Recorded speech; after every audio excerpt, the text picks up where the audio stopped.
The Community Television Consortium of Stark County presents this week's edition of What's Happening, the show about you, the people of Stark County. And now your host for tonight's program, Susie Vitale. Good evening and welcome to another edition of What's Happening in Stark County. I'm Susie Vitale.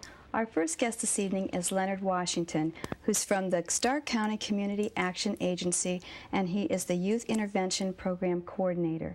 Now, Leonard, what is the program? There's a couple programs, actually, that you have there. Do you want to tell us about them? Okay, yes, Susie. This is a second chance program for youth who dropped out of school, and this helps them to get back on track. Mm-hmm. And how does the program work? Okay, first, what they do, they just give us a phone call, and we send them to JTPA and make sure that they're JTP eligible, and we start the ball rolling. Okay, so in other words, to be eligible, there are just a few restrictions to be eligible, but it's not hard. That's correct. To be eligible, you have to be 16 and 21, a high school dropout, and JTPA eligible. Okay, is there any cost to the program? There's no cost to the program. We help with transportation and child care.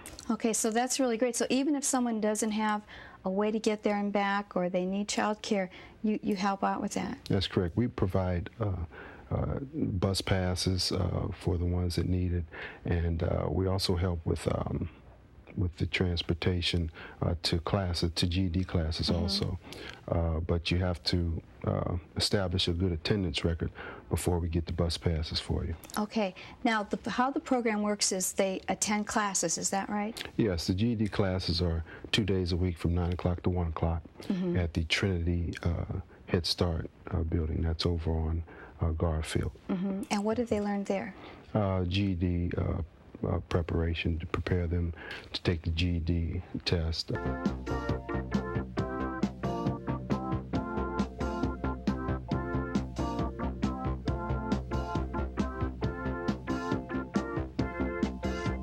Our next two guests are Terry Stauffer, who's the director of the Senior Center, and Linda Menikos, who's the director of the aquatic program at the YMCA.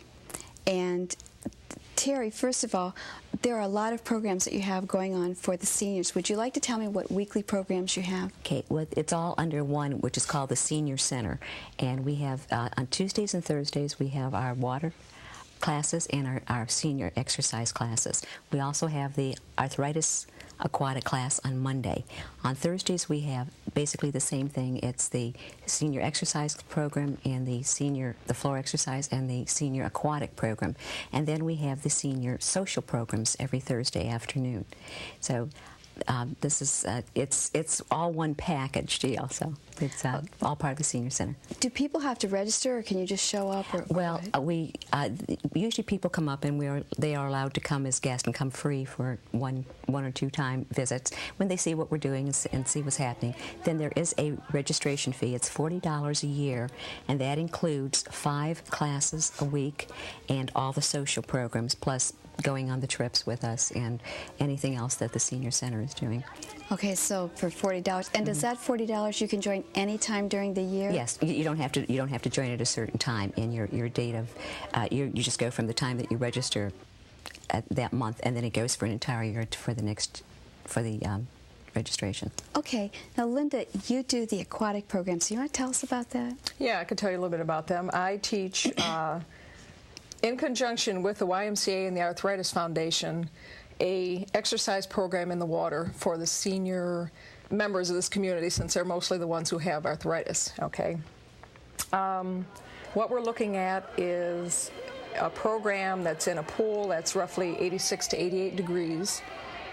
We're doing range of motion exercises, trying to put all the joints of the body through range of motion, through gentle stretching, a little bit of aerobics, muscle strengthening, just a good, from beginning to end, warm-up, aerobic, stretching, cool-down class in the water.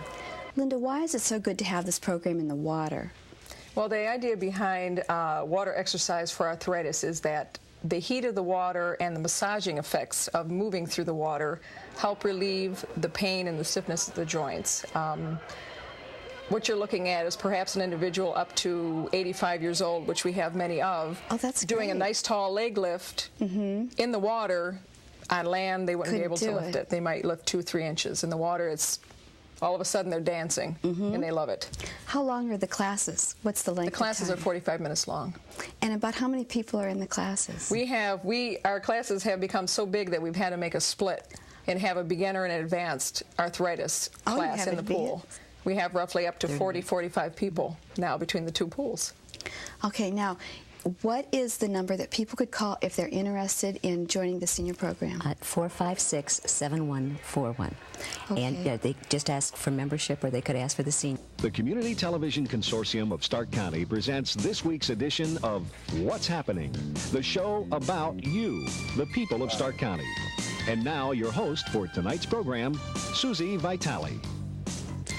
Welcome, everyone, to What's Happening Stark County. As you can tell, I am not Susie. I am Dick Kuhn, and I'm going to pinch hit for today. Now, we have a full agenda, and our first guest here is from the Stark County Department of Human Services, David Culp. And I guess your formal title, David, is Foster Parent Recruiter. Well, my formal title is Social Services Supervisor. Okay. Foster Parent Recruiter works along with me. I see. Well, David, we had an opportunity to speak, and you were kind enough to give me one of these pretty blue ribbons. Could you tell the folks exactly what this symbolizes? Sure. The blue ribbon is to remind everybody in the community that April is Child Abuse Prevention and Awareness Month. And what we're trying to do this year in Stark County is let people know in the community that if they're interested in helping children who are abused or neglected in the community, to consider becoming foster parents with the Stark County Department of Human Services. Now, you and I have had an opportunity to speak a little bit, and I guess could you tell the folks what exactly is child abuse? I guess it takes different forms, doesn't it? Yes, we look at child abuse as anything that would cause some type of harm to a child, and generally we're talking about the abuse that occurs in a child's own family. Sure, and it could take the form of both physical or emotional. Emotional maltreatment is a category of abuse as well. Neglect is a form of abuse, as well as sexual abuse. What are the dimensions of the problem? Is it serious here in Stark County? In Stark County, we have had, in 1992, 3,911 reports of child abuse and neglect. Now, those are reports on families. That figure started out at approximately 2,750 back in 1988. I think last week we had placed an ad in the Canton Repository explaining the statistics and indicating how child abuse has grown in the state of Ohio as well as in Stark County. I think we have a copy of the ad. Yes, could you review that ad with us, please? Yes, if you were to look at the ad, you could see the graph that illustrates the growth of child abuse reports in Ohio. For example, in 1988, we had 74,000 reports in the state, and then that's grown to 88,419 reports in 1992 in the state. And likewise in Stark County, back in '88, we had 2,747 reports, and that has grown to the extent of almost 4,000 reports in 1992. And of course, then you also have the breakdown that we just talked about between Correct. Physical abuse, sexual abuse, emotional abuse, and so forth. Right, and physical abuse seems to be the largest in both in 1991 and 1992 in Stark County, with neglect following. Sexual abuse is third highest, and emotional maltreatment was the fourth highest in Stark County. If we look further on down the ad, we see statistics on children who have been, the number of children removed from their own homes, and without going into too much detail, you can see how that has grown over the past 5 years. Now, the placement of the children outside their home, how does that impact your foster home placement? Okay, that's a very good question. It impacts it a great deal. We presently have approximately, well, something under 600 children in substitute care. About 576 of those children are, I should say 576 are in foster homes, actual licensed foster homes. 363 are with their relatives, 120 are in treatment facilities, and 48 are in adoptive homes waiting for finalization. Now, you're involved then in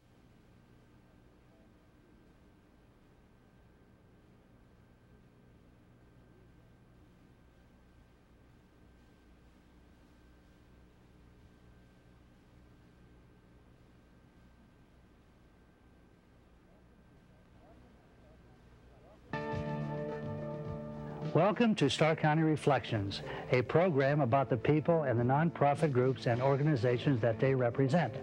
This includes health, cultural, and educational subject of interest to you, the dedicated people of Stark County. Our programming covers in-studio and on-location interviews, pinpointing each subject in detail, plus the many points of interest about the people who make Stark County what it is today. So for the next 30 minutes, stay tuned and see what Stark County Reflections is all about. Good evening and welcome to the Community Television Consortium's presentation of Reflections.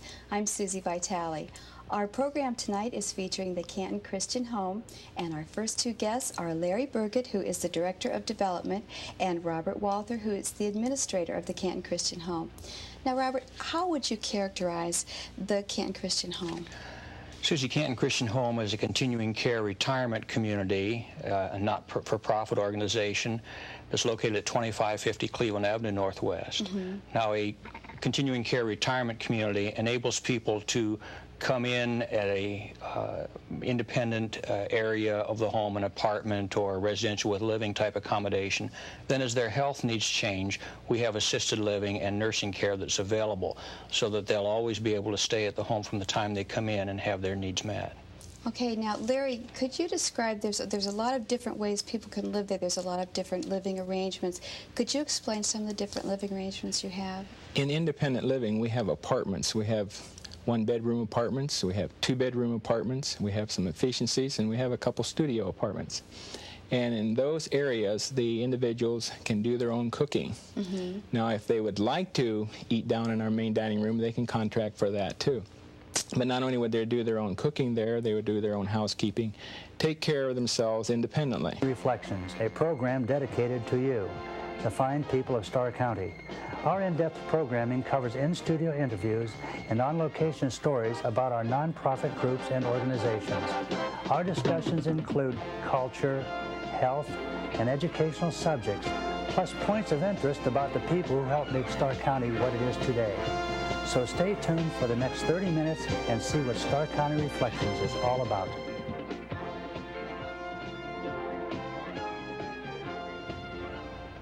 Good evening and welcome to Reflections. I'm Dick Crable.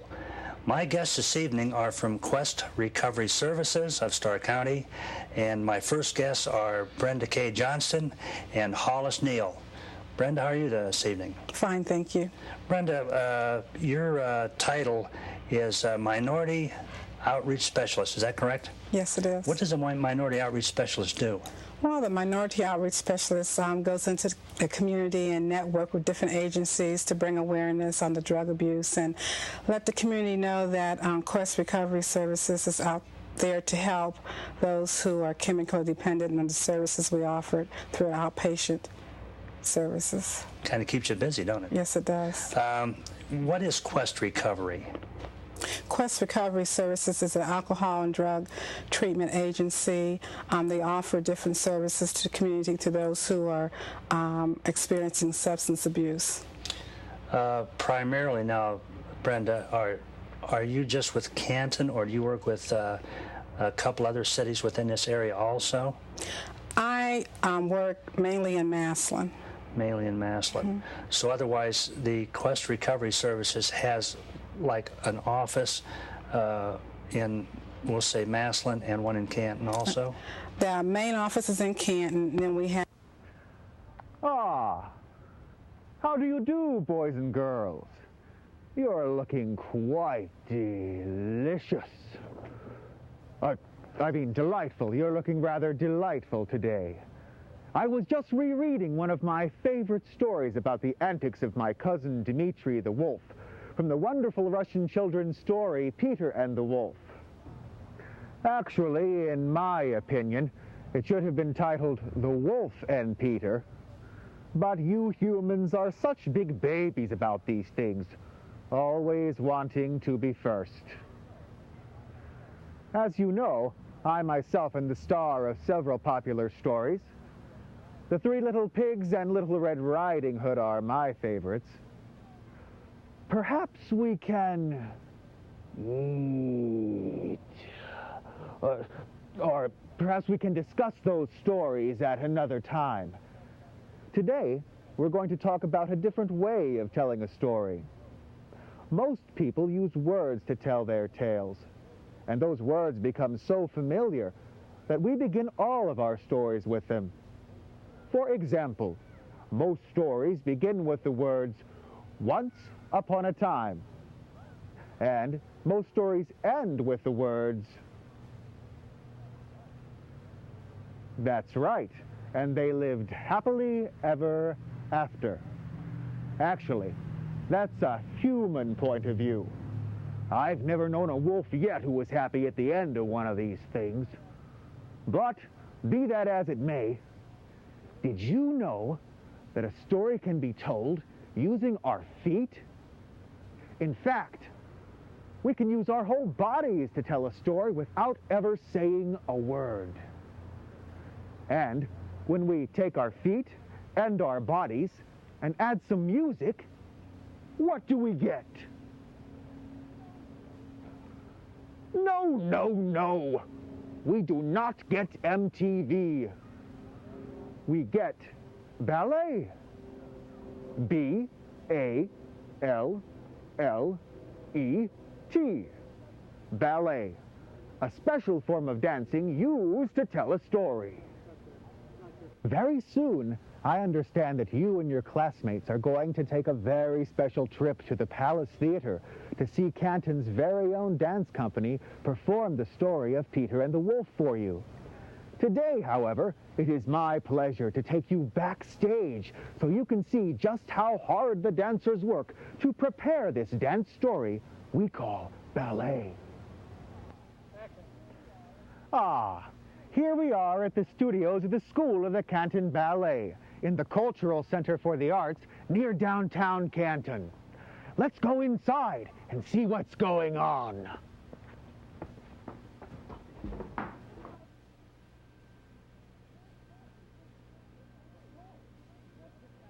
Look, there's Cassandra Crowley, the director of the Canton Ballet.